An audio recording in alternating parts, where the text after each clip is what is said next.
വചനത്തിൻ വഴിയേ സ്വർഗ്ഗത്തിലെത്താം. ആമേൻ, ആമേൻ.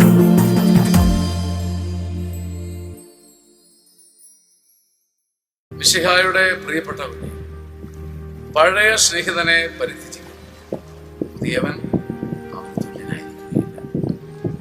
പ്രഭാഷകൻ 9:10. നിന്നെ ആപത്തിൽ സഹായിച്ച, ജീവിതം പങ്കുവെച്ച, ജീവിതം ത്യാഗപൂർവ്വം സമ്മാനിച്ച, അപകടത്തിൽ നിന്ന് ഉയർത്തിയ, സാഹസികമായി കൈനീട്ടിയ നിന്റെ പഴയ സ്നേഹിതനെ മറന്നു പോകരുത്. പുതിയ സ്നേഹിതൻ ഒരിക്കലും അവന് തുല്യനായിരിക്കും. പുതിയ സ്നേഹിതൻ പുതിയ വീഞ്ഞു പോലെ പഴകും തോന്നും. ആത്മാർത്ഥത തെളിയിച്ച്, സ്നേഹം തെളിയിച്ച് നിന്റെ സ്വന്തമാകും. ജീവിതത്തിൽ പഴമകളെ മറക്കാതിരിക്കാൻ ഇന്നലകളിൽ സഹായിച്ചവരെയും ഇന്നലകളെ താങ്ങിയവരെയും ആത്മാവിനോട് ചേർത്ത് നിർത്തുവാൻ ഒരു അഭിഷേകം കർത്താവ് നൽകട്ടെ. പ്രഭാഷകൻ 9:10. പഴയ സ്നേഹിതനെ തള്ളിക്കളയാതെ